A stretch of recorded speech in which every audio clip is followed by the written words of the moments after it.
All right, this is part 2 of modeling the PX Pitsco rear wheel. So we've come in and already sketched and made the shape, and we've gotten dimensions that are in this orientation, okay, that represent diameters. So radiuses or diameters. So here and to here, okay, and to here. But what we haven't done, okay, and to this one as well, is we haven't now gotten horizontal distances. So our part looks proportional to what I'm holding if I look at it from this orientation. At least it's close. You know, we're not perfect, but we're close for what we're doing. And then from this orientation, it looks pretty good. But from this orientation, I don't have things dimensioned at all yet. So it's just eyeball. So let's go back into the sketch and let's add. As you can see, I have don't have any of those horizontal dimensions. I'm going to go ahead and fix one corner. Where's fix? Fix of this profile so that things kind of turn black if they're fully constrained and won't move, and things that are still movable turn blue or stay blue. Okay. So I'm going to go ahead and start with the overall dimension in this orientation. Now this one's a little tricky. Oh, the camera. Go back to the camera. Okay.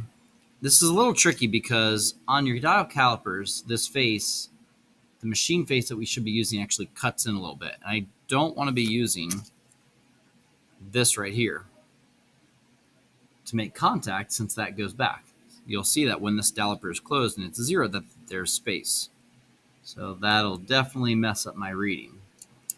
I also need to make sure that my part doesn't turn crooked and do something like this. You know, that if I let it get at an angle, that's not going to give me a good reading. So I need to be a little careful when I hold this, but I'm going to get an overall dimension from the end of that tab to that arc face. So what I'm really trying to do is focus maybe on this machine face being squared up against that tab, keeping that square so it doesn't rock like this. Okay, and then with that, getting this piece to touch off on the arc. And so I'm almost exactly 1 inch. So for my purposes, we're going to call it exactly 1 inch from here to the arc. Now, don't be alarmed at what happened there. When things kind of go awry, we are going to grab and move things around a little bit and try to reset things. Let me see. Tell you what. Let me grab. Here, temporarily, I'm going to fix that. I can't fix the center. Never mind. That's not what I want to do. Let me see if I can just put a much larger radius. I don't know, just something bigger, like 3. Let's see if that, yeah, that's not work. All right. So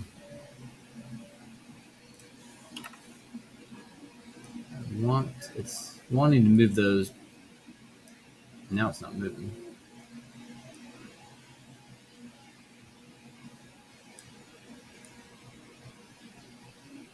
There we go. Okay, I'm going to control it this way.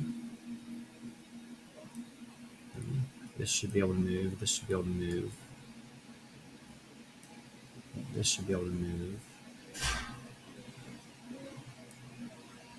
This should be able to move. Yep. Okay. So it doesn't know. I've got too many things that are movable. So I went for something that, because that arc got funky, it didn't like. So let me try again and see if we can't keep it closer to what I want without things going too haywire. Okay? Like that. And then I'll grab this and pull it. And I probably just grabbed the wrong thing. I probably should have grabbed that segment from what I'm seeing and then pulled this inward, and that probably would have worked a lot better. Okay, so there you go. So now you can see what's blue. I'm going to get the width of just the tire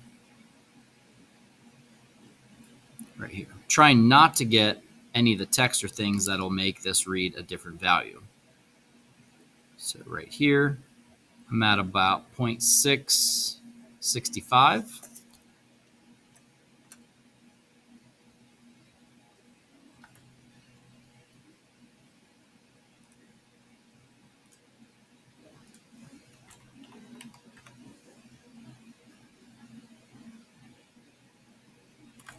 Now this piece,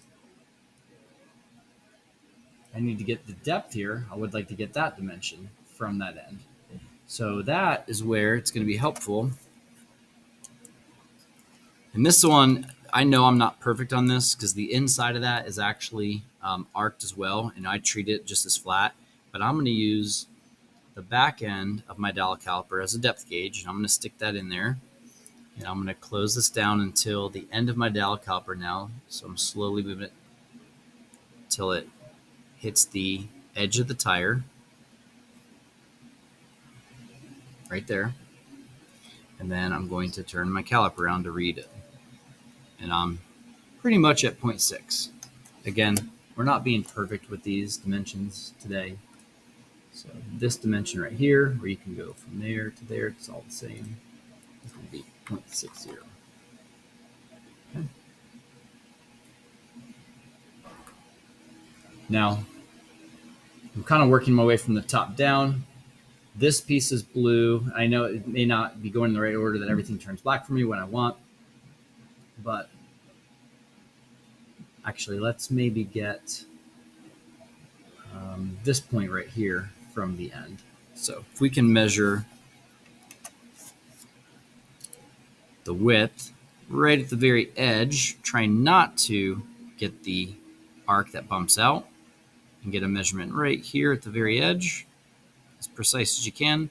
I'm at about 0.644.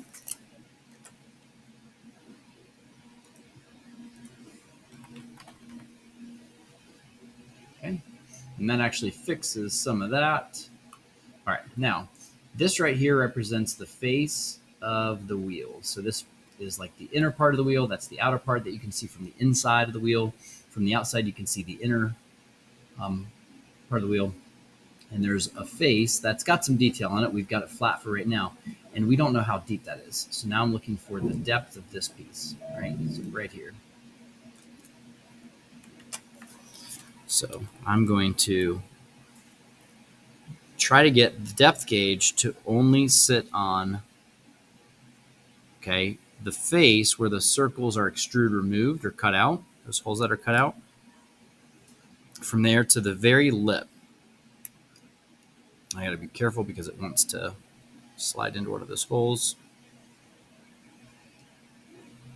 Okay, and I've got just over 0.5, so about 0.507. Remember, when you're in single digits here, you need to put a 0 in the place value. So a 7 is really a 0.7, so 0.507.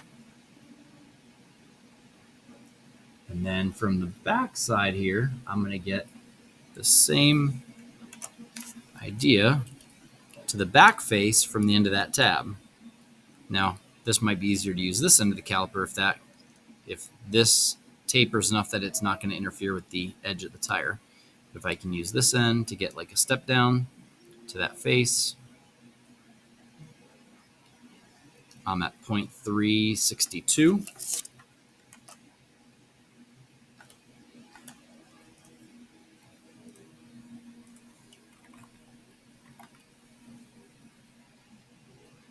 And look at that. Everything in this profile has turned black except for the endpoints of my center line. So this now should look proportional to what I'm holding in my hand, both from this orientation as well as this orientation. So the next thing we want to do is add some detail. All right. To give myself a reference, I'm going to go ahead and I'm going to sketch on that face I'm going to do and this is really not like a hole that you're putting something in. So I am going to just go ahead and do a regular circle to extrude remove. Let's see, I'm going to find the center mark of that circle. It's projecting it okay, I think. I don't know if it's staying. Let me turn on project. Let me project that circle and then get the regular circle tool and go vertical from it. Okay, so I'm going to make a circle right here, and I need to get the diameter in real life. So I'm going to get the diameter here of one of these holes.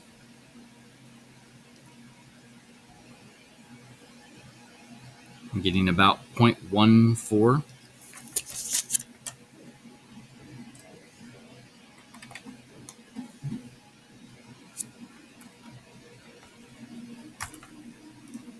So now it's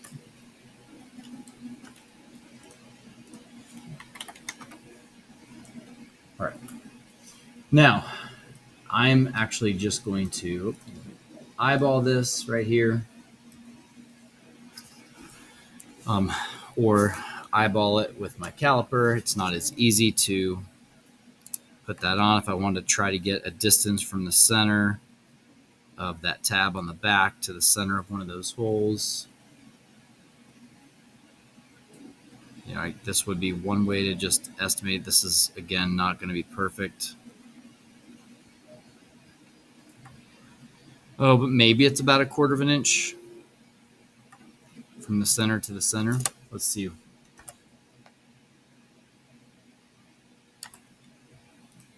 Let's see what that visually looks like compared to what I'm seeing in real life. Okay, so it leaves a little bit of space there, which I do see. I remember I'm looking on the outside face of the wheel, and it's pretty, in real life, the circle gets pretty close to the inside wall. There's a little bit of material there. There's not a ton. You guys can see that. So I can adjust that visually if I want. This is kind of more for aesthetics for us. So if I wanted to come in here, 0.26 might make it too far. 0.27. So I could decide what I'm happy with there, and we'll do some more in a second. So I can accept that sketch. I could pattern that sketch and then go through and extrude all those holes. So inside sketch mode, you do have a pattern tool.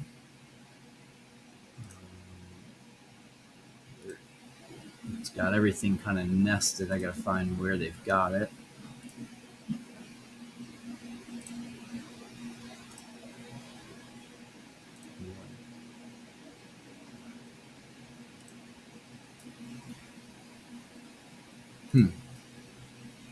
Oh, here it is. I must have clicked on it and missed it. But there's a circular pattern. And I could pattern the sketch. So what that looks like to use the sketch pattern, I'm going to show both, I guess, is I would choose the thing I want to pattern. And then on shape, I'm going to have to zoom out because my origin's so far away. I've got stuff. You've got to look for the circle, and they're going to show you a gray box where they're using a point as a reference for center. You'll have to find that and drag it to your center for your pattern. Then you need to look for where they show you the number of iterations you've got right here. And then you need to double click and edit that to the number you want. So if I want 8. And then you see the little icon shows a green check with a mouse. You're going to click on that. Just click in the white space. From here, I have a sketch that has all the circles I want, but now I have to accept that sketch and go extrude, remove each of them, one at a time. And that works. But instead,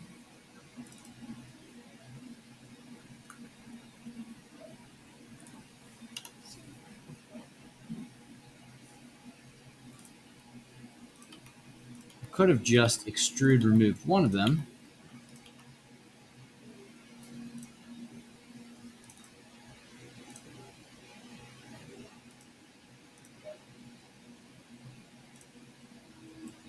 And then inside 3D mode, I can use the circular pattern. But what I'm patterning is not the entire part. This is the one thing people miss a lot. I'm patterning a feature. So I don't want to pattern the entire wheel. So I'm going to pattern the feature of that extrusion. I need to go choose the extrusion. Then it wants an axis. I click that box that's red to say I'm about to select that, and then I'm going to choose kind of like the cylindrical or circle should be fine. And it references and understands the geometry here, and then I can pick the number of instances in that menu and accept. And I can always go back into this sketch and I can tweak the diameter and the distance from center if I've decided that what I did was not accurate enough. Okay. From there, I'd like to add the detail on this face. So there is a concentric circle. I'm going to project geometry again. That face, that gets me that center. And I'm going to use the circle tool. And I don't believe it's going to be very easy for me to get the caliper. I don't know all the way down in there, because to get it in there, it wants to get closer together. Okay. It's really close to that smaller circle on top, but it won't slide over it because it's not quite, but it's close. So, but I need the bigger circle on the bottom. So I can't get in there and actually get that. Unless I was willing to be destructive, cut a wheel in half. I could have cut it in a different orientation. This I don't think is accurate because of my cut, but so I think it's actually going to be bigger. I could do this as a reference. And I'm at 0.332. Let me just see what that looks like. I'm thinking that needs to be a little bigger.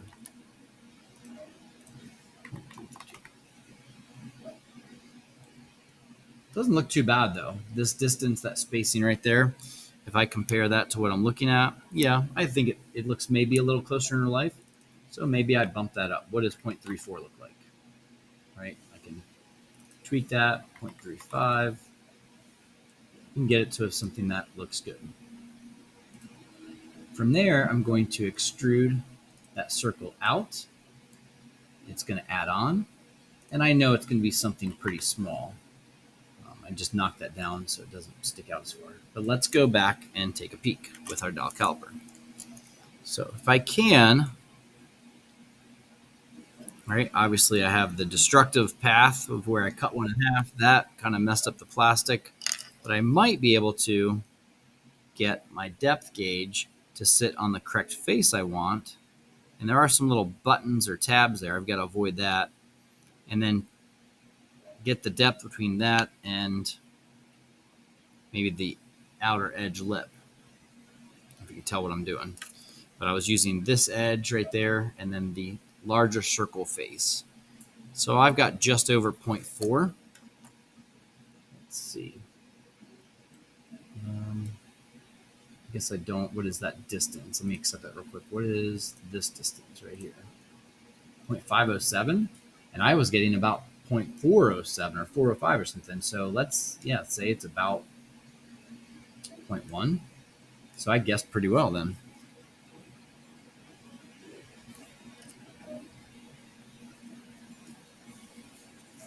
I'm just looking at my physical model up close, thinking if that seems about right. And I feel like I'm pretty happy with that. So 0.1 it is. We're going to leave it at that. So next, I'm going to try to get the diameter. Here's an estimated diameter. I know that's hard for you guys. This one, I was able to get that to slide down, and it seems like it just touches it, but it's just a little too small to slide over. Plus, it would want to make these come in together too. So it's super close. But as a reference, I'm going to see, what does that read? That reads 0.156. What does this read? Sure, I'm not. And that's 0.1, maybe 85 or a little less. So let's make another circle right here. Project that face so I have the center. And 0.185. And I'm going to extrude that. And again, I'll have to go back and measure. I'll put up 0.1, but then I'll take a peek at my... So I know From the bottom face all the way in there to the outer edge was 0.507. So from this very top face to that edge,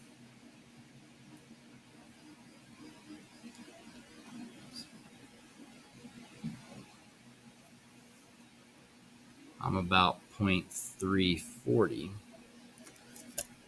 So if I say 0.507 minus 0.340, I could let it do the math, and it just doesn't. That doesn't look quite. Oh no, because that doesn't take into account the other disc. So that'll be 0.4, let's say, from there. And say that should be shallower. Yep. So I just subtract that through that. So there you go. In the inside, I see a little hub. And now on that hub, there's these teeny little, if you really want to add detail, there's these teeny little dots. Okay? They're really, really small. They're so small I can't tell if they're rounded, filleted, whatever. But you could try to count them. Can you guys see what I'm looking at? So those tiny little dots in there. I think we've got 1, 2, 3, 4, 5. Yep, and then I'm back to kind of opposite, so 5 more. So I should have 10. So without even any dimensioning, if you would like to add that level of detail, I could do a sketch on this face. I will project that face just to have the center. I'm going to go vertical from the center. I'm going to just eyeball this in the middle of that face and just do a little circle. It's pretty little relative. It's not like it takes up, maybe it takes up more than half that face. Okay. I'm trying to think height-wise, like is it, which I didn't get perfect center, but does it take up almost the whole face? Is it about half the face, like half top and bottom? But it's more than half. And then I will extrude.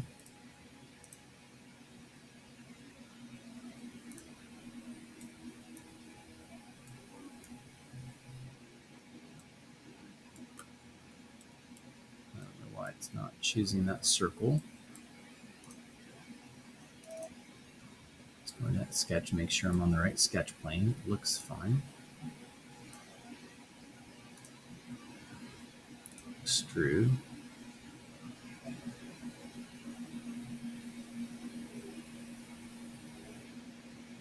Is there another sketch that's visible? No.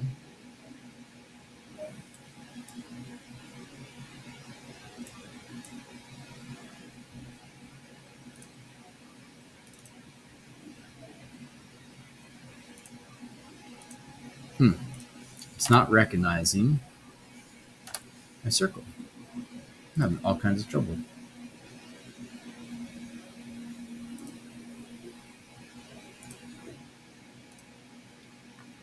Try to delete it and recreate it. There we go. Now it's defaulting to 1. I'm going to do something very small. So how about 0.01 and see what that looks like? Because it's just a very little thing. And then I'll use circular pattern. I'm going to pattern a feature. That last extrusion.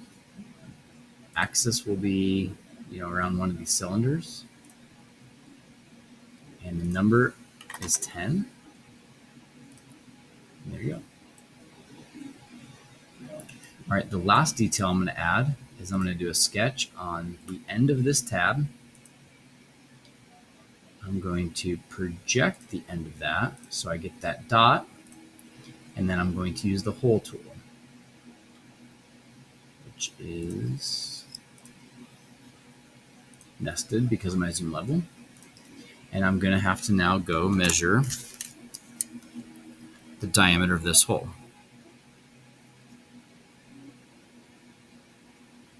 So I'm at about 0.130 for a diameter.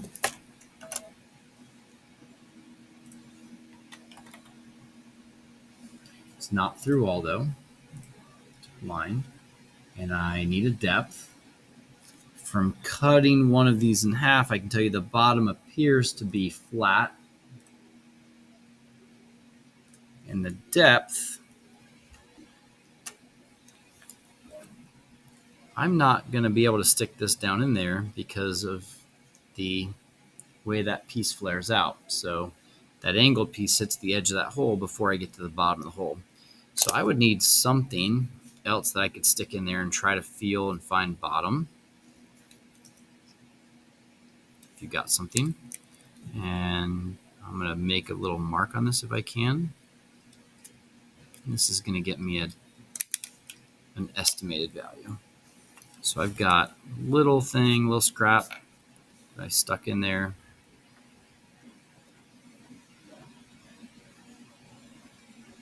I don't know if you can see my pencil line, but I can see a pencil line, which was on the outside. So I'm going to go just past it.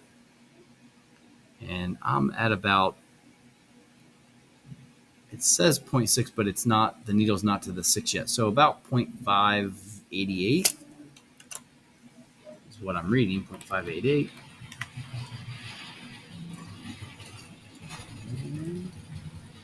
That is going to be the end of my mock-up of that PX wheel. So while it's not perfect, I know that there are some things about it I did differently. That's a simplified version of that wheel that gives us a really close thing. So last things that I can do, okay, inside here. So that's part 8. Let me go, let's see, rename. I can call this the Pitsco PX rear wheel. I can give it a color. If you want it to be realistic, it's probably a dark gray. Don't use black because it won't look right. It won't tonal shade or let you see edges.